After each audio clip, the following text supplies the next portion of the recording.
Who's heard of a WellMore? That's good. I hadn't either.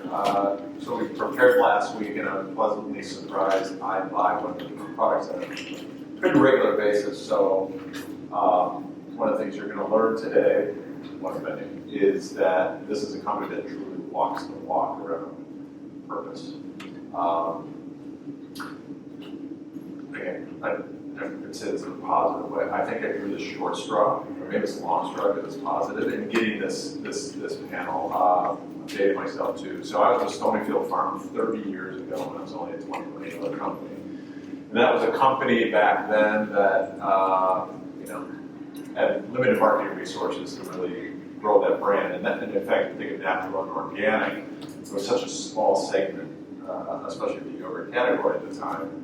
I got enamored with organic and natural products. So now fast forward, when I see companies like this that are truly naturally over-indexing on kind of those scores, it's cool to see that stuff come to light. So one of the things, I'm going to first focus on the title of our, yes, I thought you were going to say the long straw because you're the tallest of us by a mile.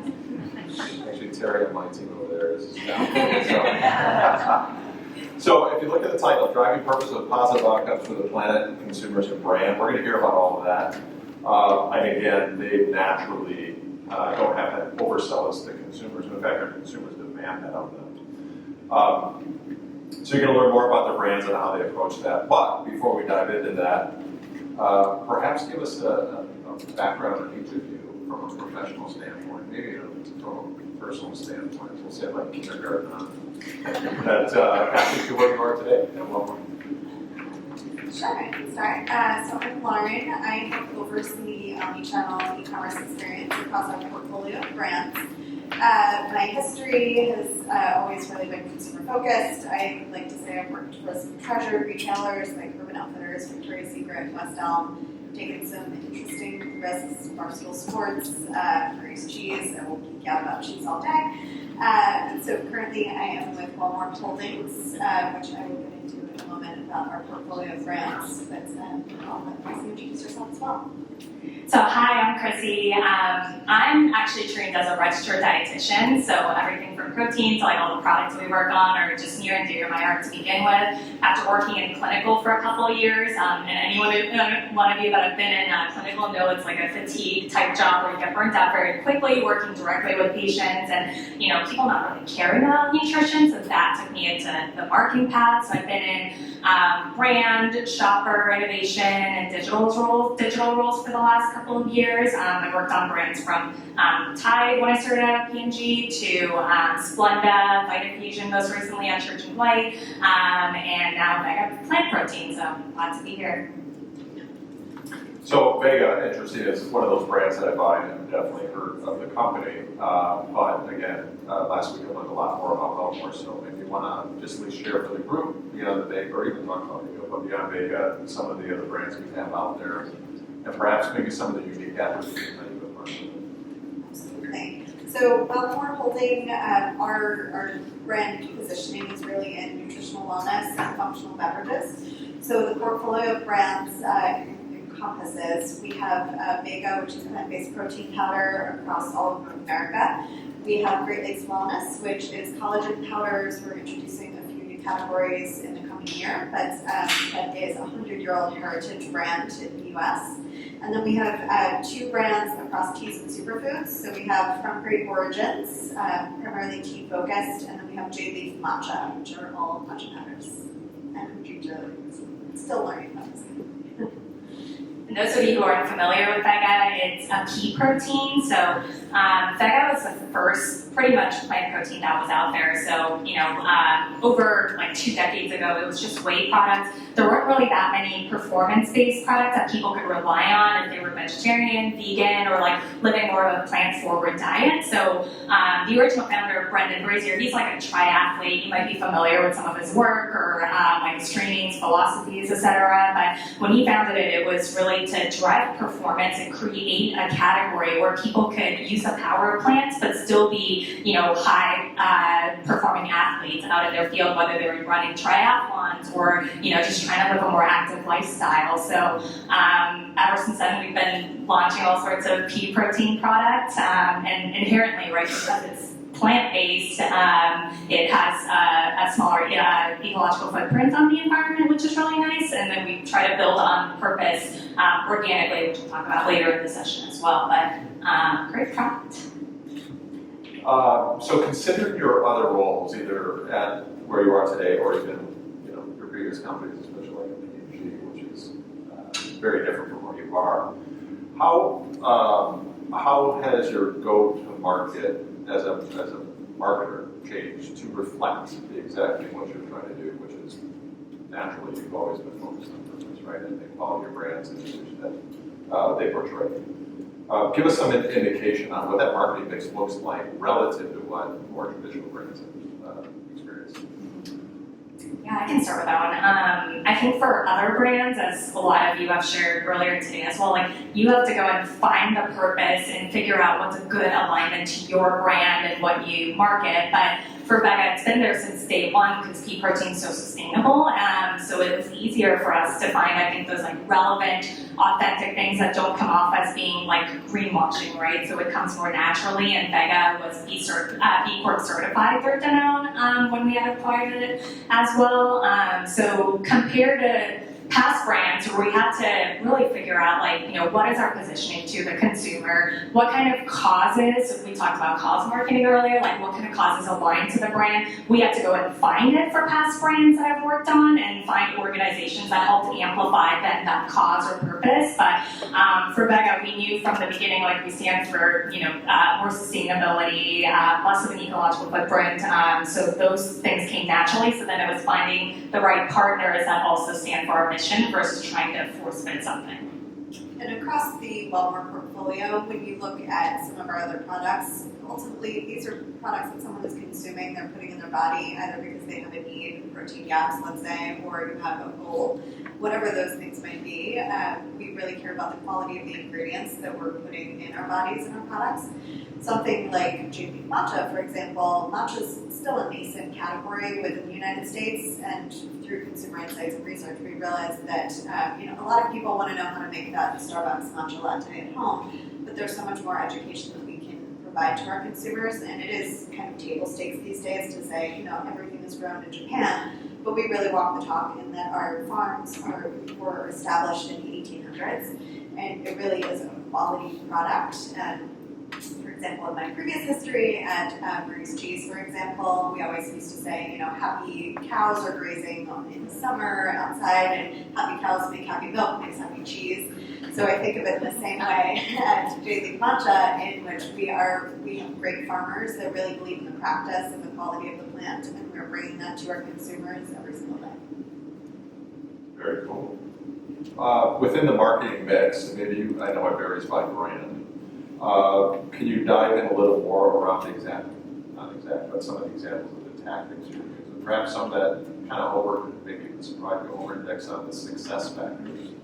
Because we're saying earlier we're driving outcomes. So a lot of what you're doing is talking about purpose, but balancing talking about purpose and also driving an ROI can sometimes be a challenge. So can you walk through some examples? Yeah, so I can talk about a couple of examples. So our overall ESG platform is based on 3 pillars. So first is climate action. I know we talked about how climate change can be polarizing to some, so that's been crafted to reduce carbon emissions, and we have a goal to reduce it by 50% by 2030. The second pillar is really enriching biodiversity. So if you don't care about or believe in climate change, right, you do care about our rainforest being destroyed, or some of our local habitats under destruction. So I live in Colorado, so I see the destruction that's done in mountains or our prairies, etc. So maybe that's something that you care about So our goal is to be nature positive. And then lastly, it's reducing waste. So maybe you don't care about those other pillars, but you do care about how much garbage we produce. So again, like really trying to focus on getting to sustainable packaging solutions in the future, and that's been one of our short-term goals as well. As far as enriching biodiversity, I think that's the best example or tactic in which we've been able to bring this to life. So we partner with an organization called Tree, and there's a lot of tree planting foundations out there, but we, after assessing so many different partners, we went with Tree because they have blockchain verification for planting trees. So we ran a promotion back in November, and it's still ongoing today, where if you buy a tub, we'll plant a tree, but because it's blockchain tracked, you know exactly what tree and where it's planted in, versus some organization that's like, oh, we'll plant X number of trees and we're not exactly sure how to track it. So that tracking and that authenticity was important for us too. So I'll share a little video on Tree if we are able to play it up there.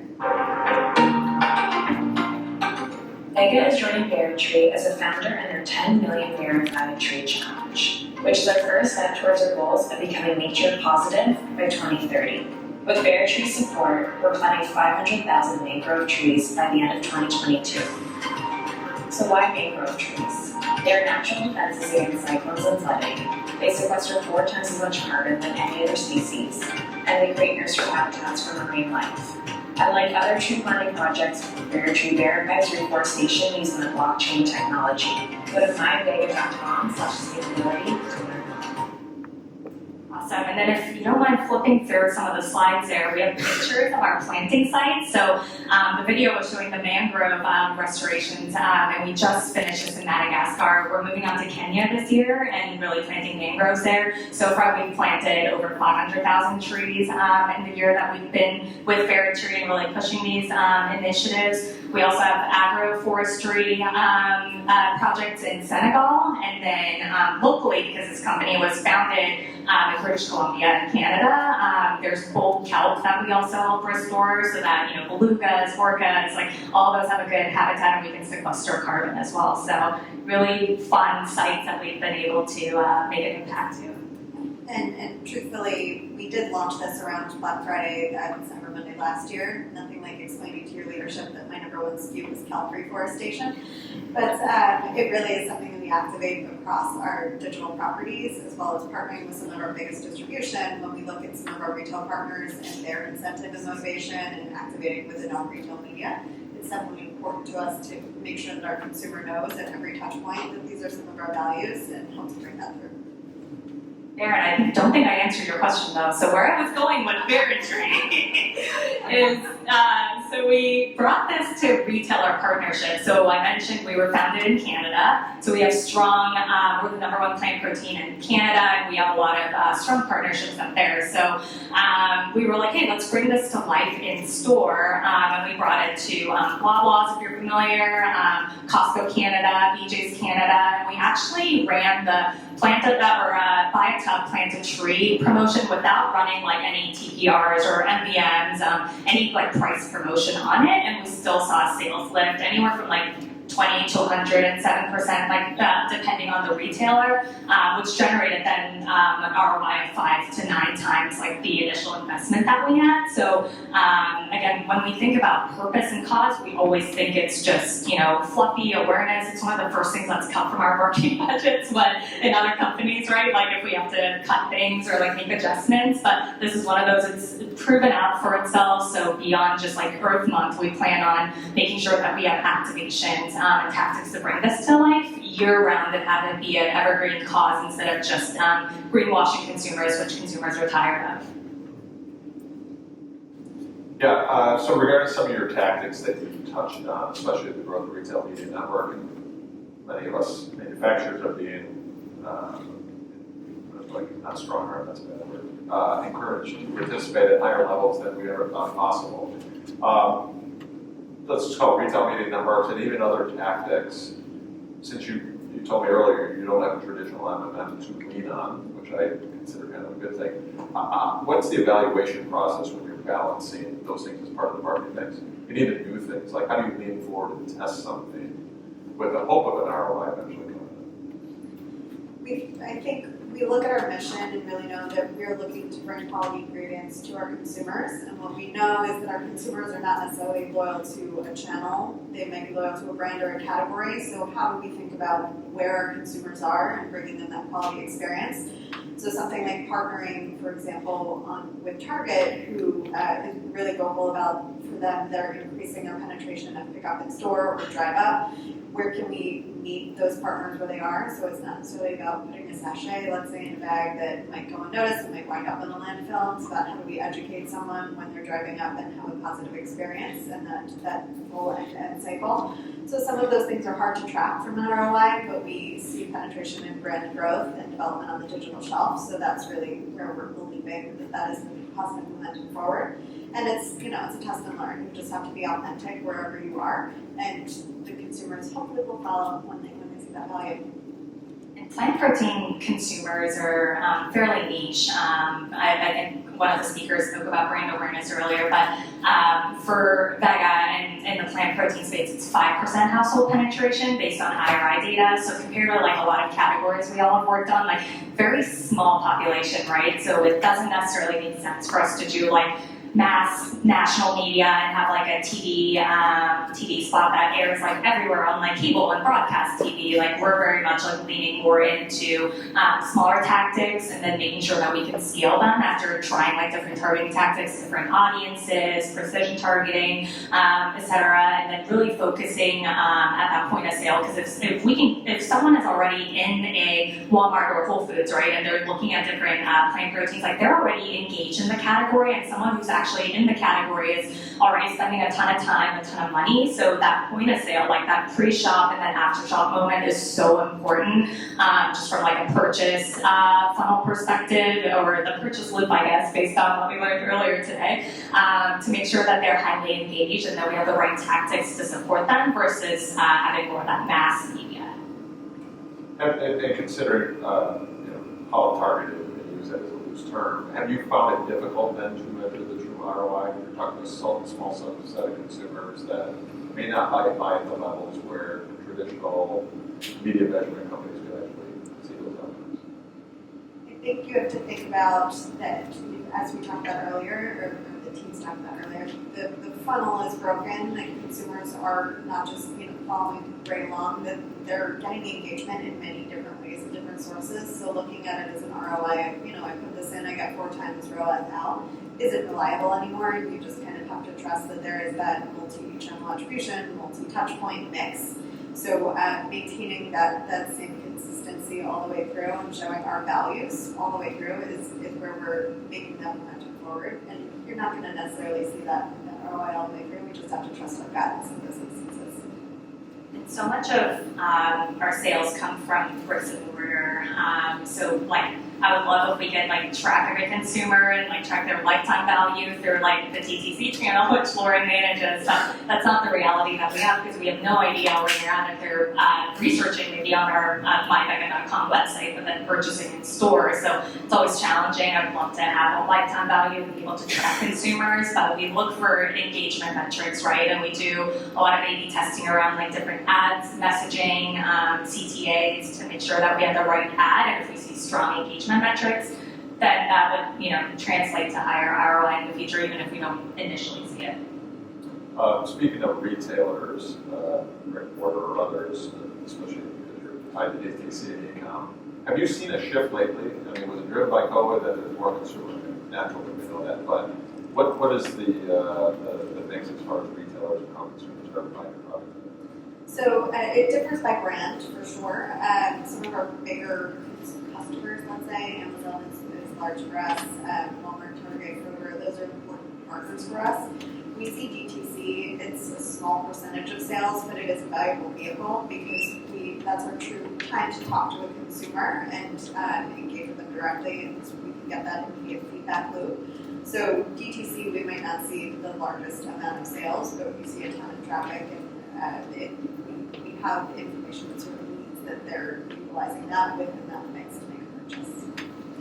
And price thresholds and what products people buy are different by channel too. So in mass, like Walmart or Target, they're like trying something for the first time potentially because the price point is at like, anywhere from 20 to 25 grams for like a $20 to $25 for a tub of protein, whereas on Amazon or DTC, like they can go upwards like $90, $100 for like huge tubs where you're getting a ton of servings, and those aren't your like trial people, like they've already bought through like food or mass and they really like it, so we have different offerings depending on what channel you shop on, which helps.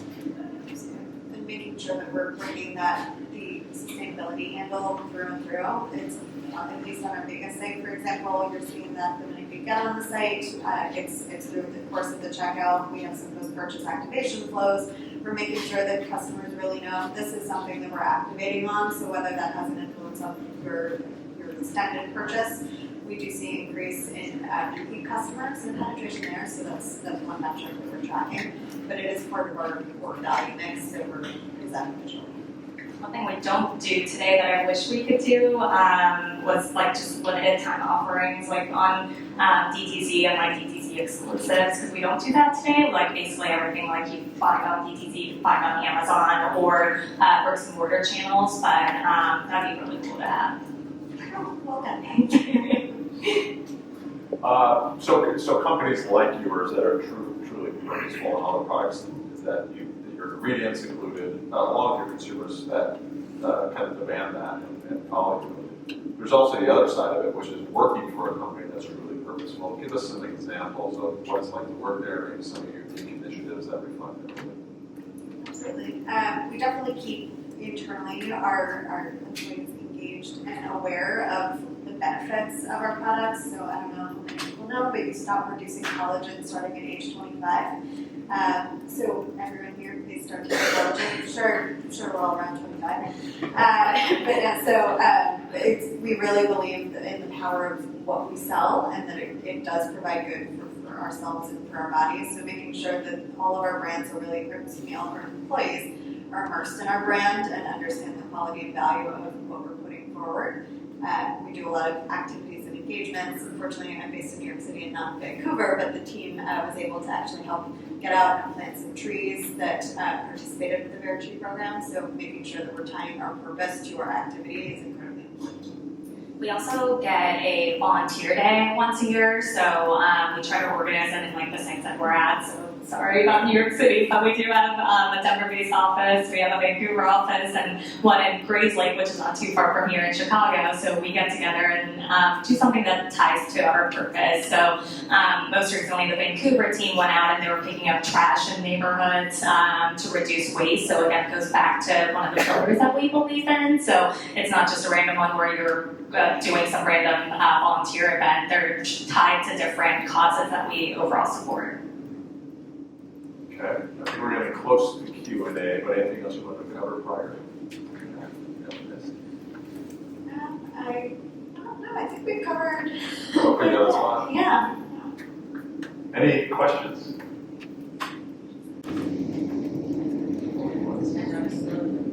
I'll ask a question. No. You mentioned a small population of people that are interested in the products. Where are you finding growth? Are you convincing people who sort of aren't interested in those products to come in, or are you stealing share from buy rates, penetration, that whole thing? Yeah, the biggest growth has been coming from our sport line. So we have like our base proteins, we have ones with like veggies, and then we have our sport performance protein because it's got 30 grams and tart cherry, BCAAs, like typical things that an athlete would look into. So we're using sport, which is like our premium line, to bring people into the category that might be taking like whey for performance today, but maybe open to using plant. We know people aren't just like in different boxes or like they're either plant-based or, like whey-based. Like we know people make a variety of different choices and aren't like strictly on vegan or vegetarian diet. So that's been our biggest source of growth, of bringing people in, and then they realize, we've got like Energizer, like pre-workout type things, greens, etc., that they can tap into as part of the portfolio. So that's been the biggest source of growth. The category is really only growing by single digits, so it's not a crazy amount. So a lot of what we do is defending our distribution, our loyal consumers, driving loyalty so that they can continue to come back. Because when they do buy us, like the buy rates that we see in the category are really high, and they stay with us for a long time. So it's holding on to those users and then using, our very unique value proposition on that sport line to bring new users in, and they'll stay with us. And I would say on the matcha category, that is actively growing category in the US. A lot of people are curious about, I'm taking too much caffeine, I'd like to explore other opportunities, and I think post-pandemic, everyone got used to making their matcha lattes at home. So now they're experimenting and building out more of that beverage category.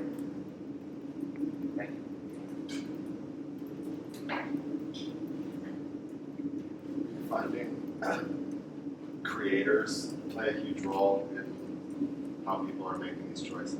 Right?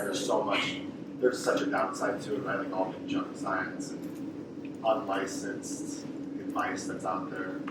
How do you navigate that? I think, depending on the brand, we work with great networks of creators and ambassadors and influencers. It kind of goes back to the thought of we want to be where our consumers are. So, retail media networks across Target, Walmart have great ambassadors and influencers. Making sure that we're giving that quality of product is really where it all kind of begins. And then going back to our purpose-driven, we make sure that everyone we work with is really informed on our best practices and the Very True program so that it's ringing true with what they're saying about our group as well.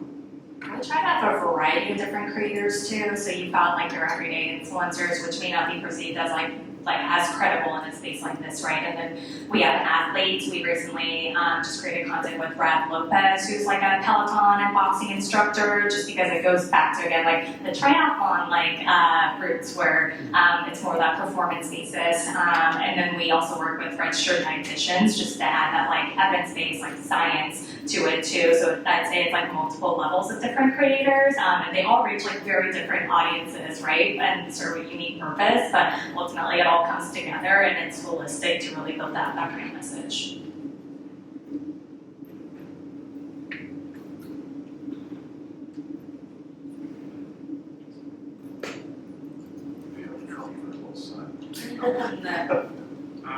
What sorts of things do you do to incentivize consumers to try your products for the first time? I feel like with Vega and matcha, they're kind of like new and emerging spaces. And like buying a big tub of protein, it might be a pretty big purchase or a purchase barrier to try for the first time.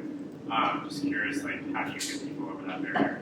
Yeah, and I think that was the most challenging part during COVID, not having demos, right? Because people think of plant protein as super gritty and gross, it's like stuff that like vegans eat, but it's actually really creamy and rich. I was surprised when I first tried the product. So getting back to more demos, I know retailers are starting to do more demos, so really making sure that people have a chance to try. And then right now we have sachet, single serves for some of our products, but not all of them. So in the process of really expanding that so that whether you're looking for protein after a 5K or on a WeWork and you're just looking for an afternoon pick-me-up, people have more of a chance to try, because it's one of those, unless you try it, you don't know what it tastes like and you don't know what your preferences are. So reaching that consumer, wherever is relevant, is a key focus for us for next year.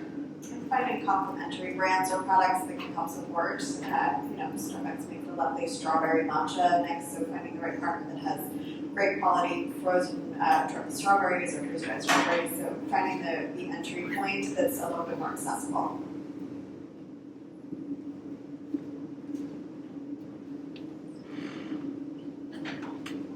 Okay, well, appreciate the time today.